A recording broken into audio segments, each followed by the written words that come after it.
Olivia Mason worked alone in the plant room of Vanguard Outpost. She liked it that way.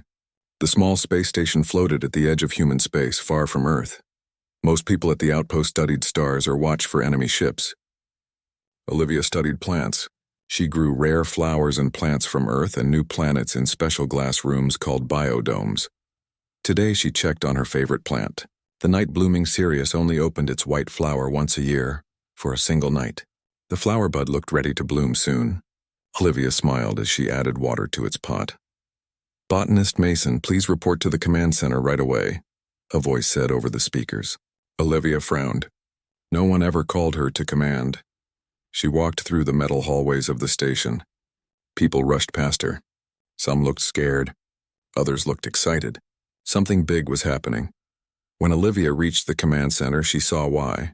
On the big screen was a huge ship, unlike any she had ever seen. It didn't look human-made. The ship sparkled like crystal, with parts that seemed to grow out of other parts like a living thing. "What is that?" Olivia asked the nearest person. "Alien ship," the woman said. "Appeared 30 minutes ago. They call themselves the Zealer. They want to come aboard and talk." Captain Linda Walsh noticed Olivia and waved her over. "Mason, good. We need you." "Me? Why?" Olivia asked. She wasn't important. She just took care of plants. "The alien ship is giving off strange energy patterns," Linda said.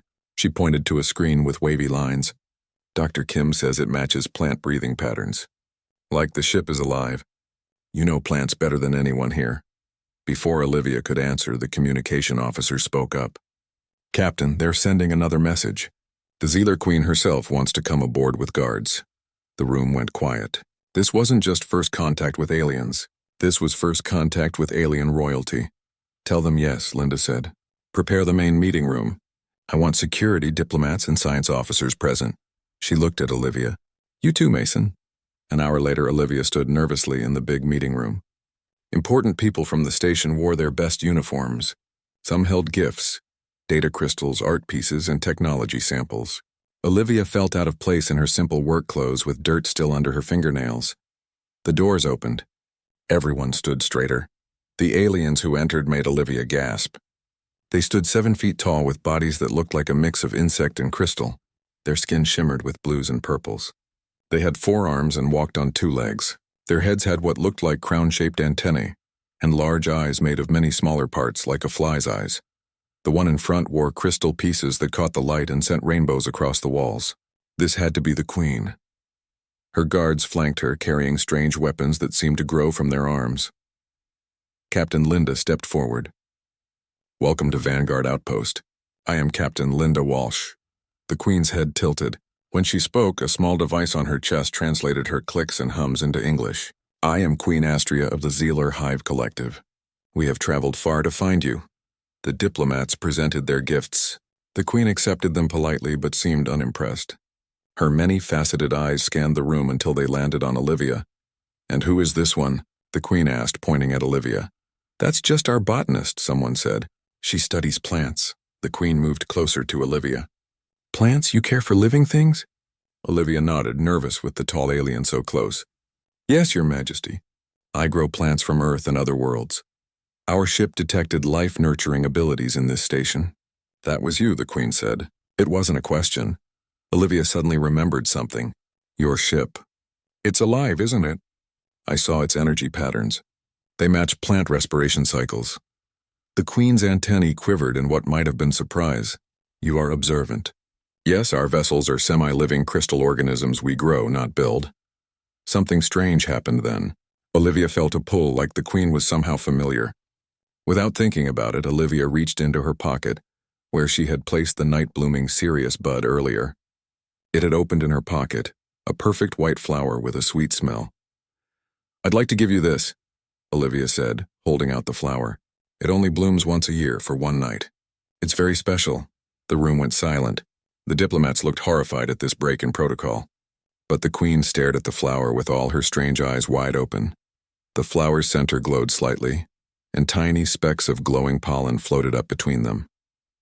The Queen watched the pollen swirl around her long fingers. Then, to everyone's shock, Queen Astria slowly knelt down before Olivia. The Queen, towering even on her knees, gently touched her forehead to Olivia's hand that held the flower. "The ancient prophecy speaks true," Queen Astria said, her voice making the translator crackle with intensity. "You who offer life freely shall be the chosen, the bridge between worlds, the one who will end the great darkness."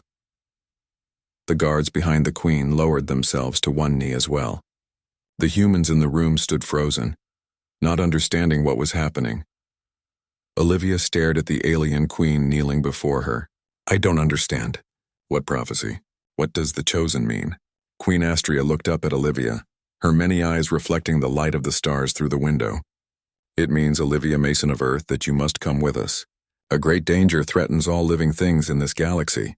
Our oldest writings tell of one who would freely give the queen a piece of life's essence as a gift. That one would help save us all." She pointed to the flower. "You are that one." Captain Linda stepped forward. "Now wait a minute. If the danger threatens Earth too, I'll help," Olivia said, surprising herself with her certainty. The queen stood. "The void harvesters consume entire star systems. They will reach your world eventually, but together we might stop them." Olivia looked around at the stunned faces of her fellow humans. Then she looked back at the alien queen who had knelt before her over a simple flower. "When do we leave?" Olivia asked. Olivia stood at the window of her new room, looking out at the stars. It had been 3 days since she left the human space station to join Queen Astria on her ship, the Crystal Ascendancy. The ship was unlike anything Olivia had ever seen. From the outside, it looked like a huge crystal with many points and facets.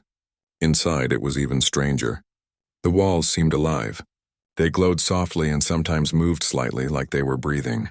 The floors were smooth but warm, not cold like metal. And everywhere there were plants, not earth plants, but alien ones that shimmered and changed colors.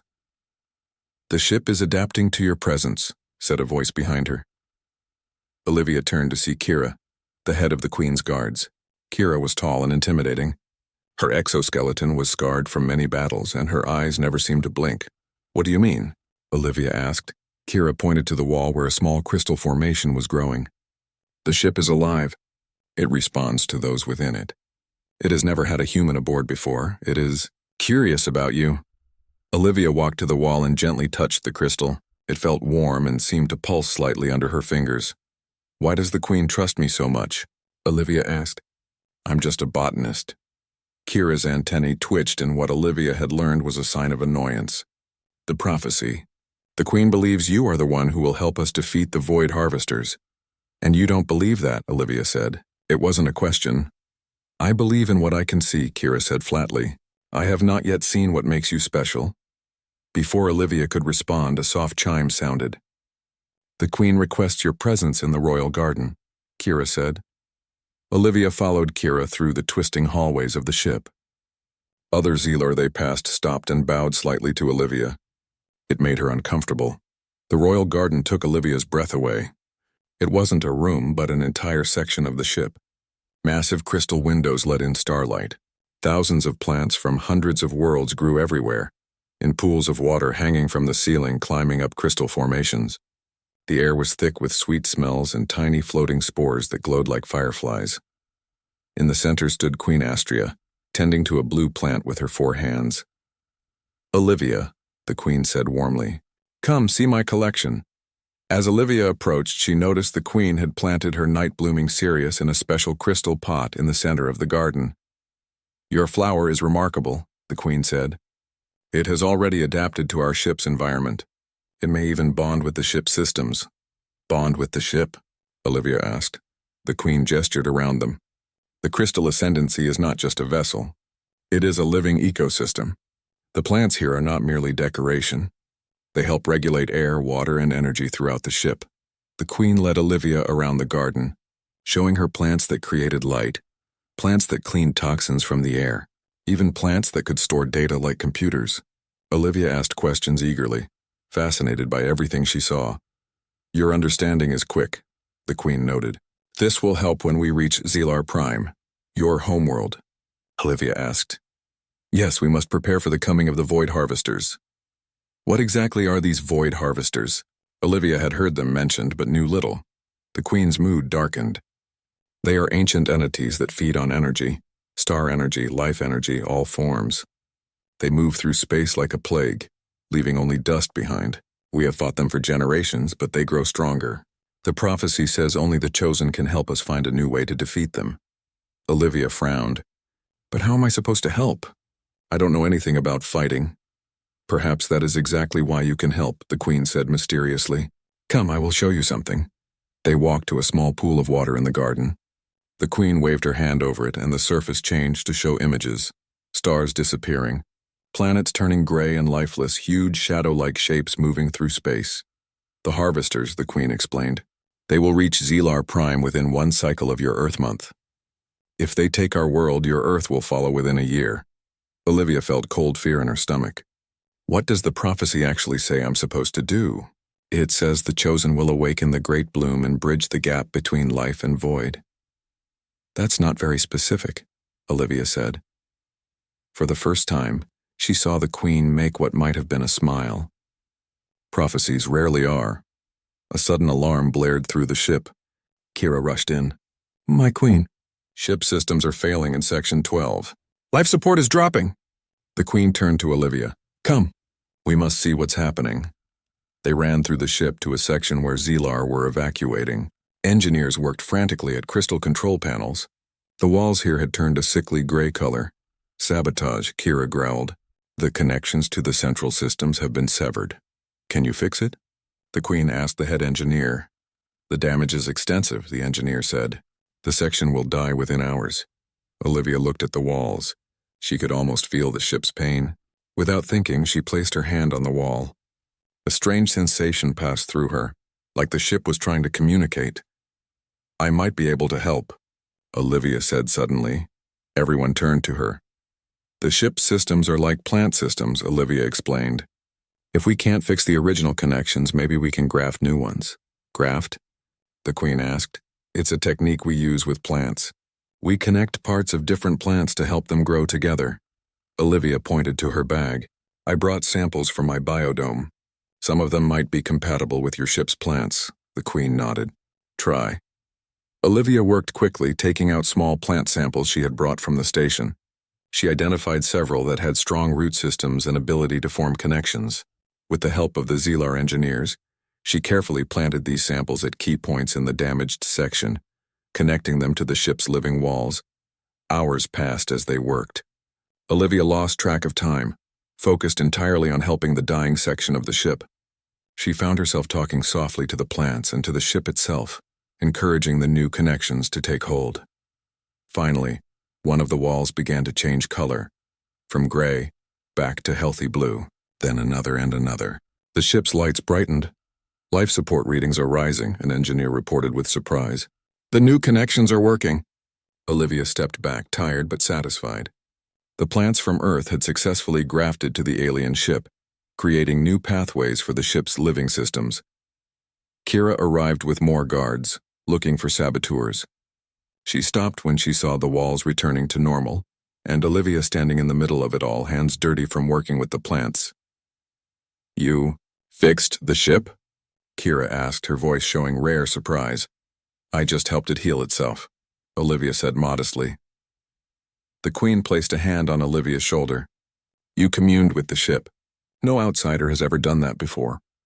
Kira looked at Olivia with new eyes. Perhaps, she said slowly, there is substance to the queen's faith in you. That night, Olivia returned to her room to find it transformed. The walls pulsed with healthy light, and small crystal formations had grown around her few belongings from Earth.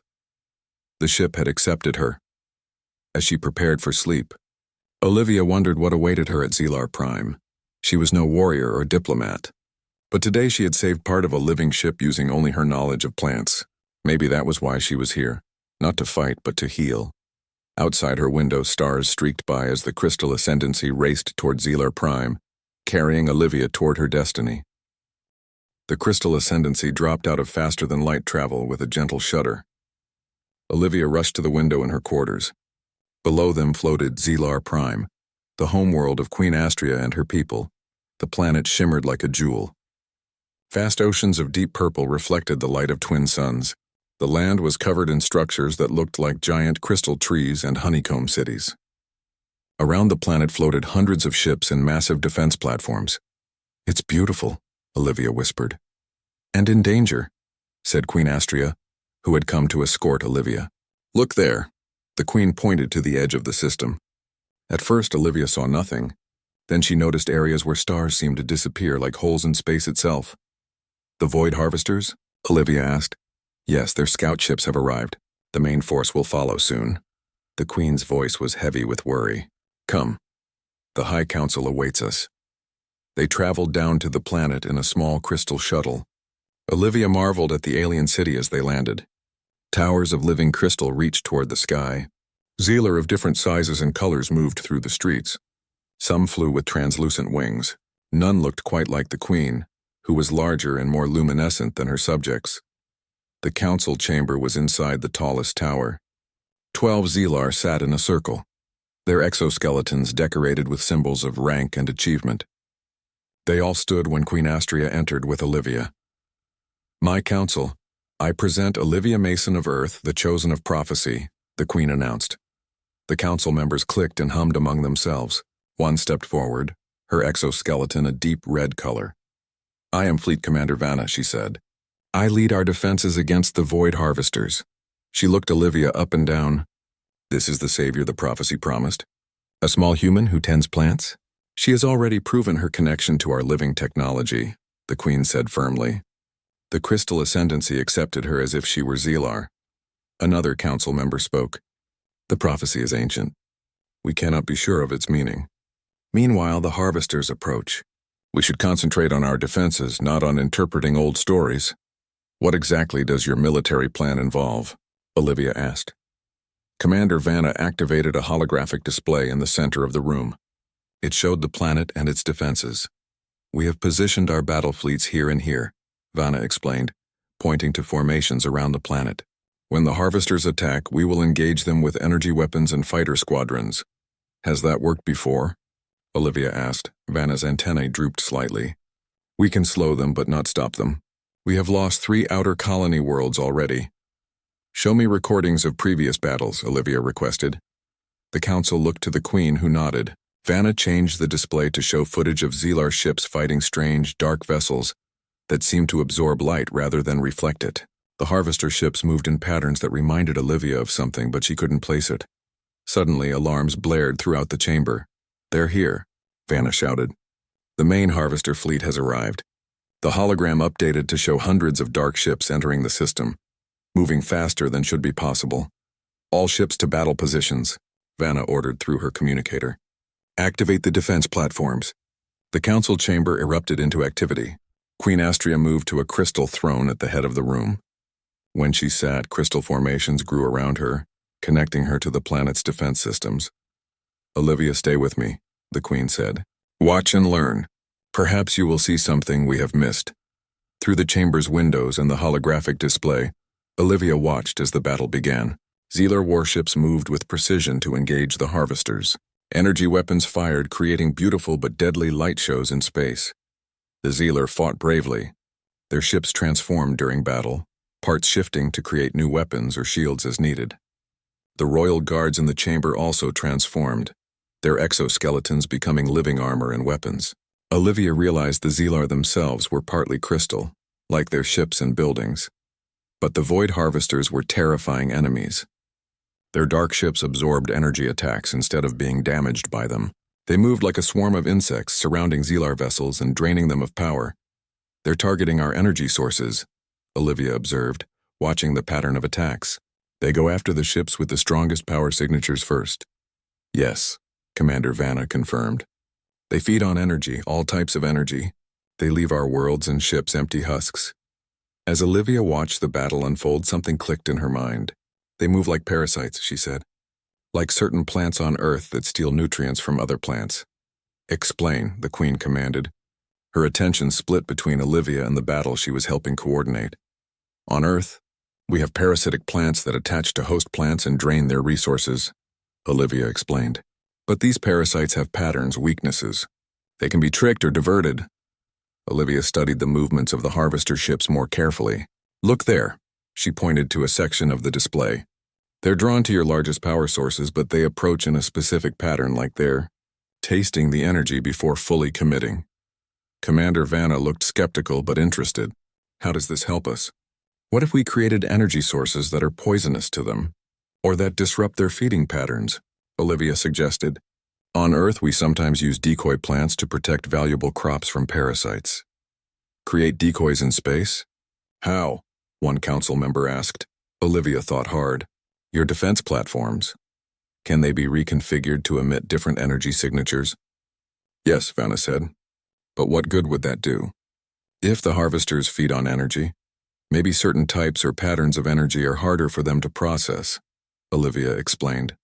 We could set traps, platforms that emit strong, attractive energy but are actually designed to disrupt their consumption patterns. The Queen considered this. It is worth trying. Our current tactics are not working. Commander Vanna looked unhappy but nodded. We can modify 6 platforms in the outer defense ring. Do it, the Queen ordered. While Vanna's engineers worked to modify the platforms according to Olivia's suggestions, the battle continued to rage. The Zealer were losing ships and lives. Olivia felt the weight of each loss, knowing her plan might be too little too late. Finally, Vanna announced, the modifications are complete. The platforms are emitting the new energy patterns. Everyone watched the hologram intently. At first, nothing seemed to change.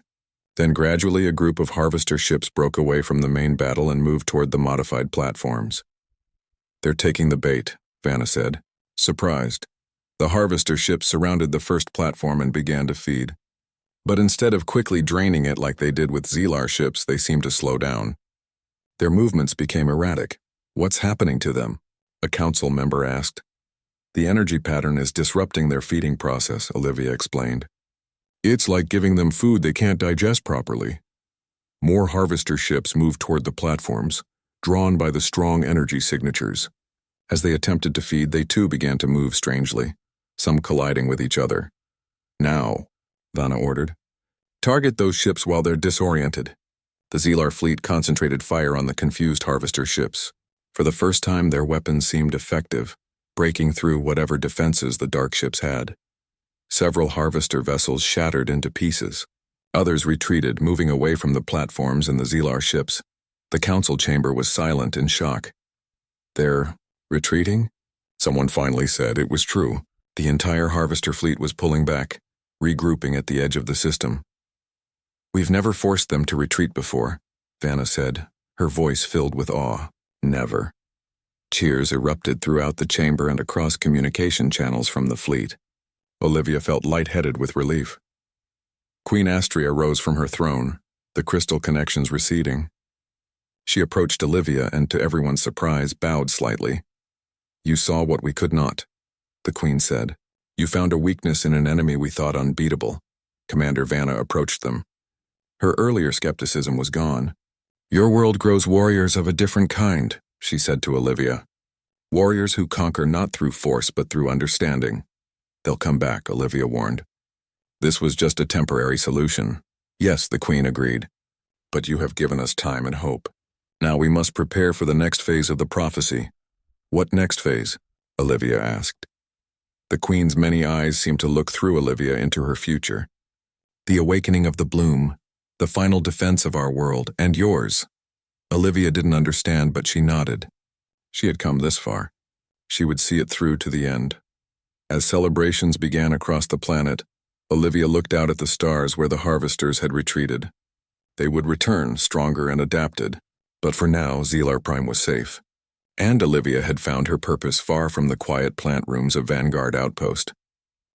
1 week after the battle, Olivia stood on a balcony overlooking the crystal city of the Zealar.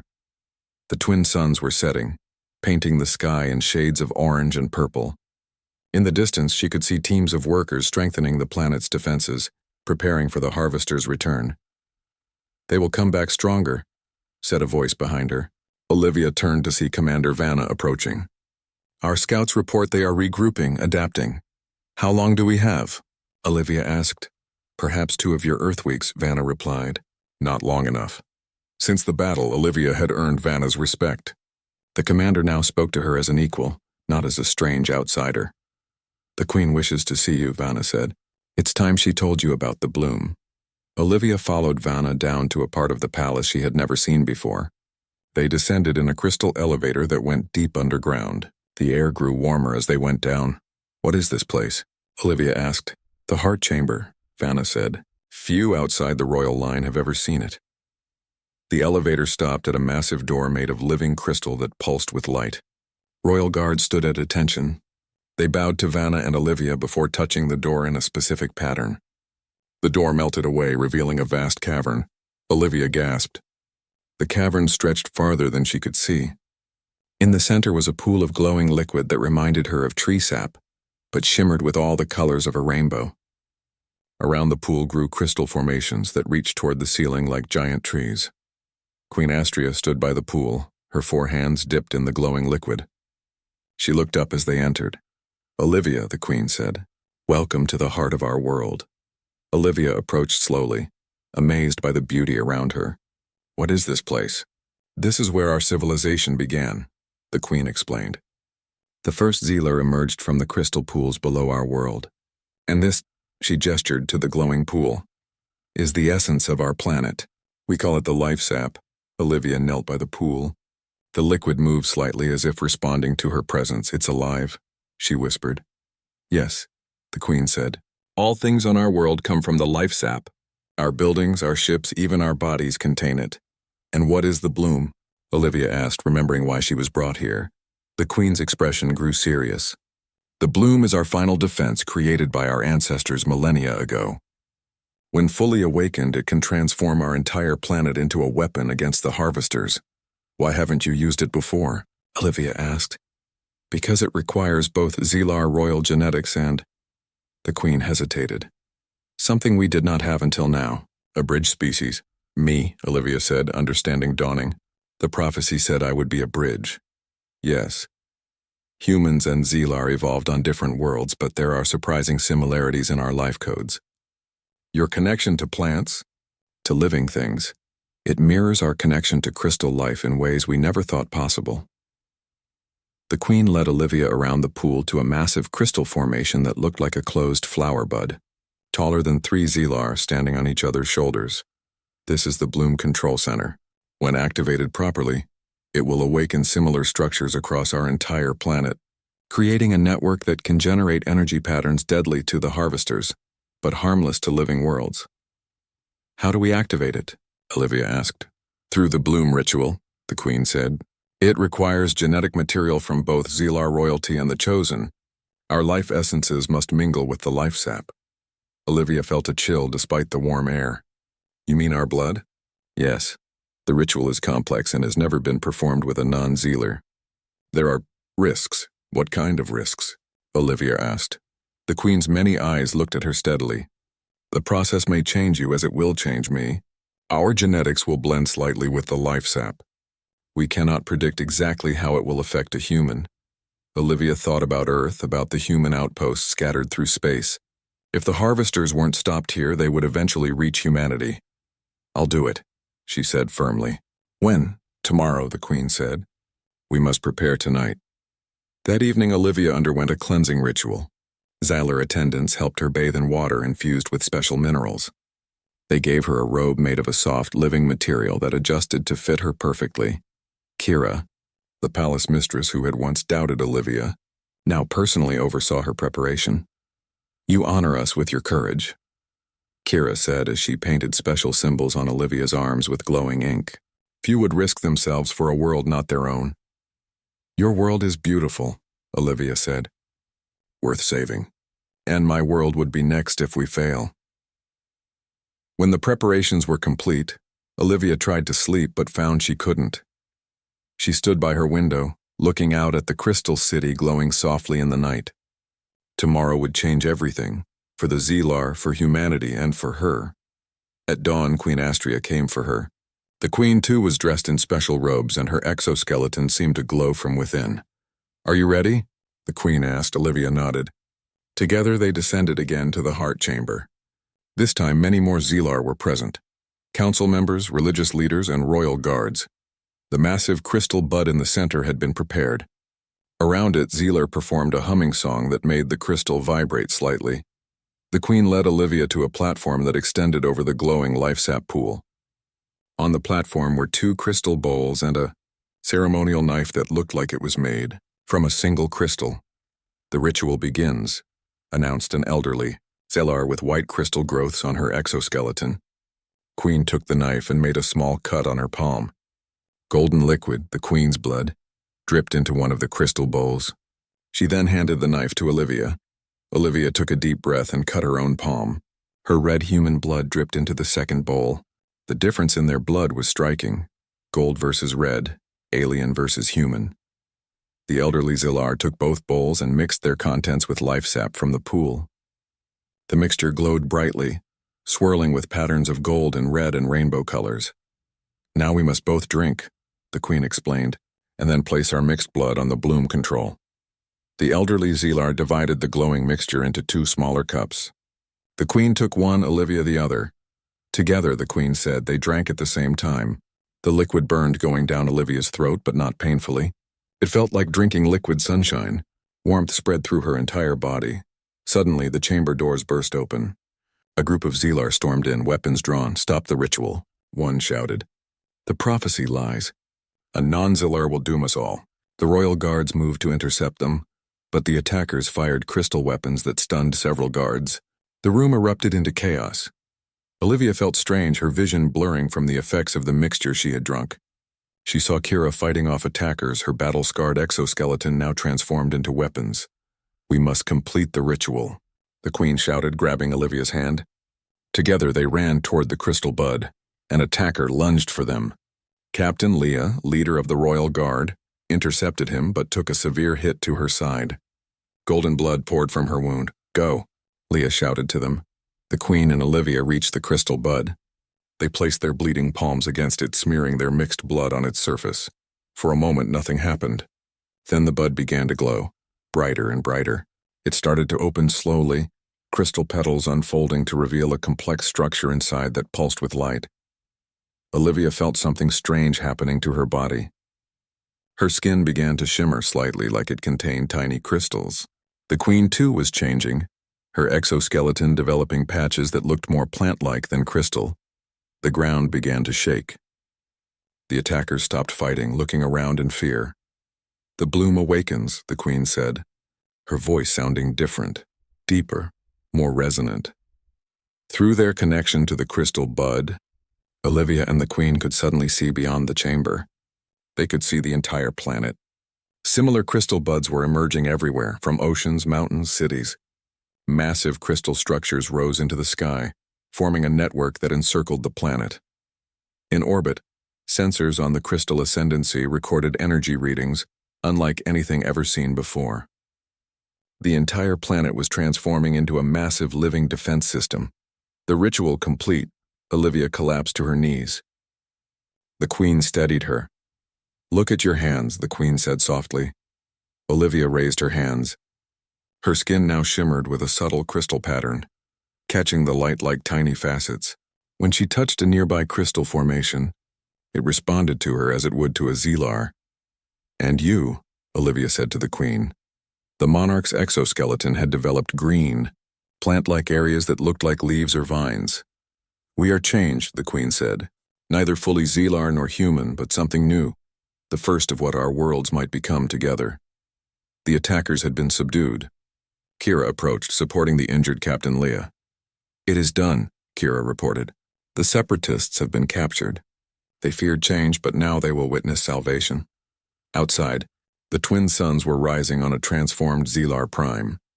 The planet glittered more than ever, its new crystal network reaching toward the stars.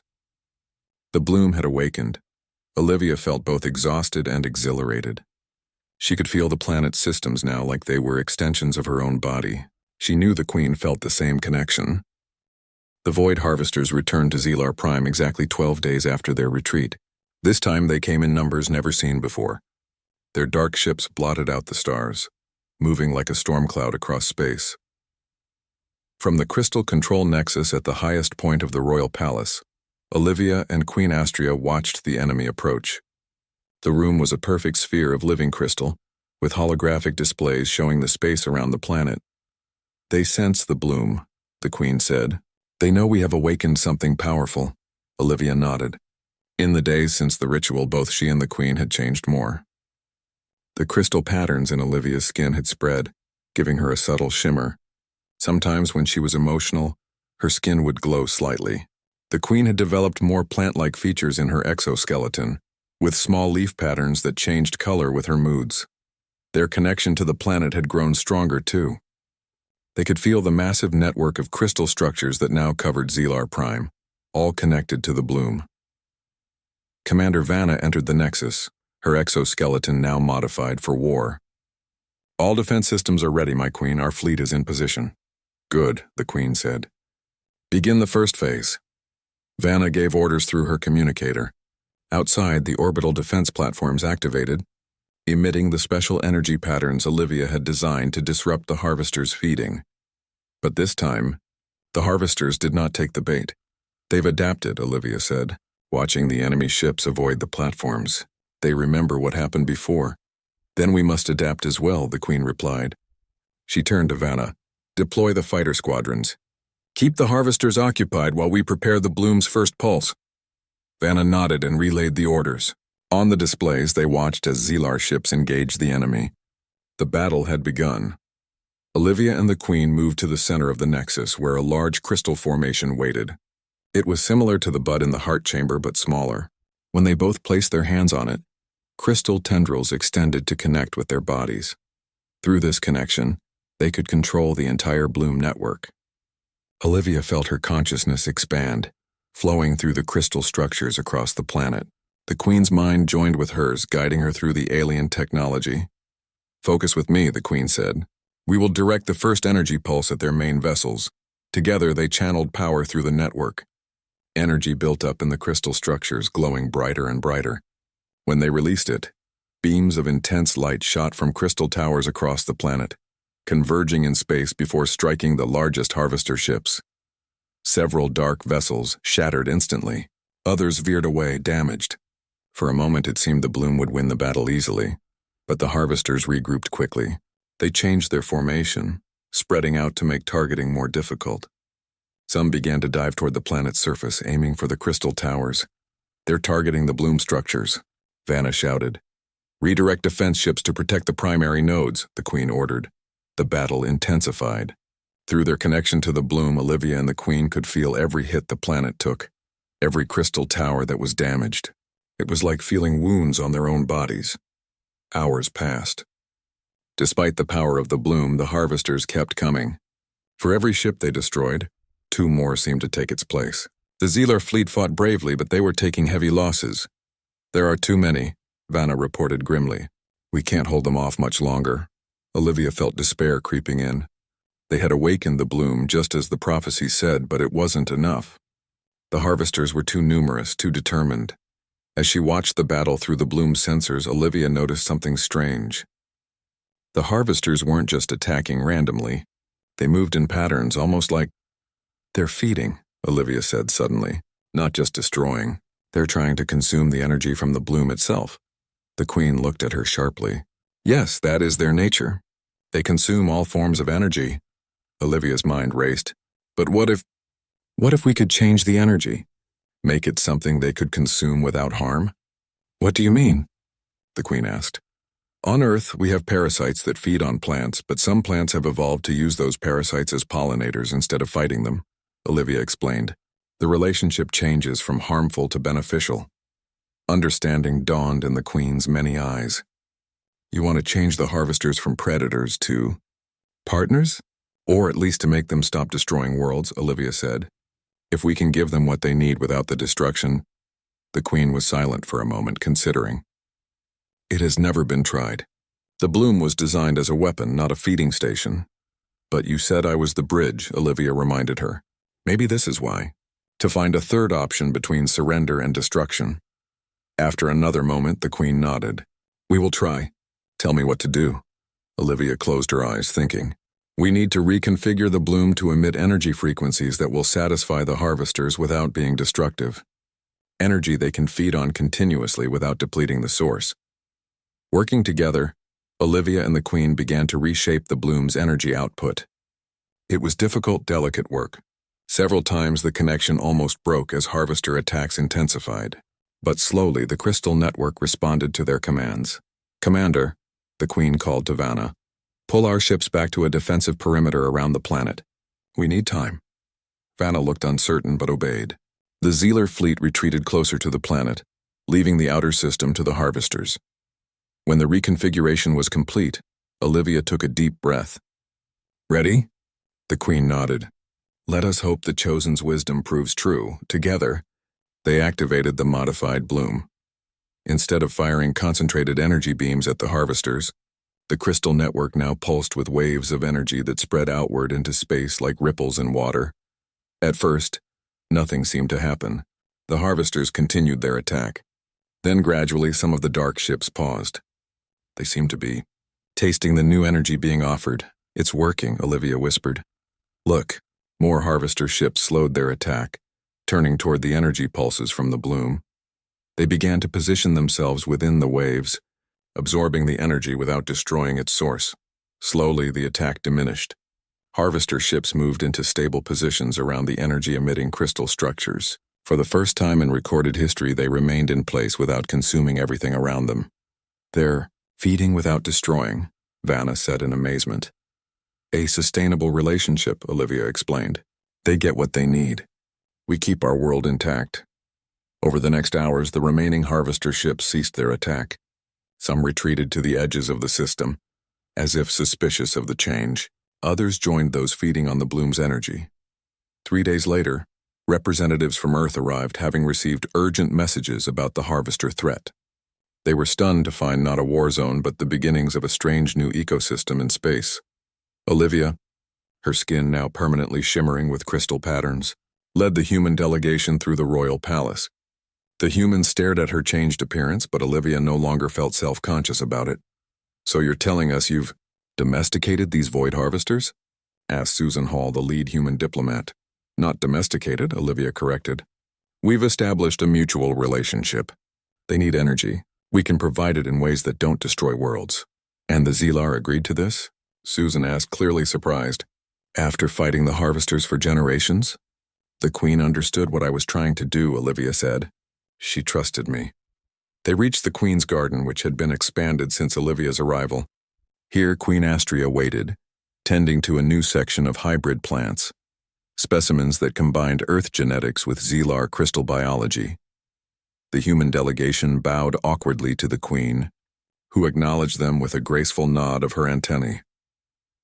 "Your Olivia Mason has changed the course of our history," the Queen told them.